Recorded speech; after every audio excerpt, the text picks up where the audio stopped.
কমিশনগুলোতে নারী প্রতিনিধি কোথায়? শুধুমাত্র নারী কমিশনেই নারী থাকবেন, অন্য কমিশনে নারী কোথায়?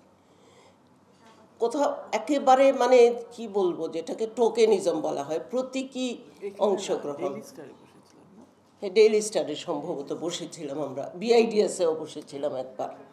তো সেখানে সব জায়গায় আমরা দাবি করেছি, কিন্তু দাবিগুলো কি করে যেন কারো দৃষ্টিতে আসেনি।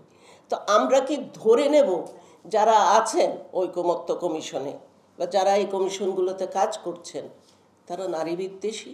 তারা এ দেশটাকে এগিয়ে নিয়ে যাওয়ার জন্য বৈষম্যহীন বাংলাদেশের প্রতিশ্রুতি নিয়ে কাজ করার এসছেন, সেখানে তো তারা এইভাবে কাজ করাটা তাদের, আমরা তো বলতে হচ্ছে বাধ্য হয়ে যে সহ্য করেছি, বলতে গেলে দেখছিলাম কি আসে শেষ পর্যন্ত।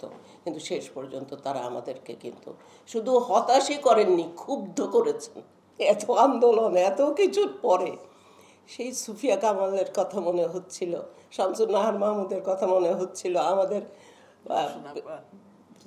যশোনাপা, তারপরে ওই আমাদের যে প্রীতিলতার থেকে শুরু করে সবার কথা মনে হচ্ছিল যে আন্দোলন তো কম করেনি নারী। সবার আগে আপনাদের খেয়াল আছে কিনা, আমি কে তুমি কে, রাজাকার রাজাকার, কে বলেছে স্বৈরাচার স্বৈরাচার, কারা নেমেছিল মাঠে প্রথম? রোকেয়া হলের মেয়েরা। সেটা কি ভুলে গেছি আমরা? তো কাজেই এই যে পিছিয়ে রাখার প্রবণতা আর সহ্য করব না। আপামর নারী জনগোষ্ঠী যারা 50%ই ভোটার, 51 এখন, আমরা যদি ভোট না দিই, আমরা যদি একদিনের জন্য সিদ্ধান্ত নেই যে আমরা ভোট দেব না, তাহলে কি দাঁড়াবে? আমরা যদি সিদ্ধান্ত নেই বাংলাদেশে অর্থনীতির চাকা আমরা চালাবো না, গার্মেন্টসে কাজ করব না, কেউ রাস্তাঘাটে কাজ করব না, কোথাও কাজ করব না আমরা। মেয়েরা যদি এই সিদ্ধান্ত নিয়ে বসে থাকেন একদিনের জন্য, আমাদের প্রতিবাদ কি হবে?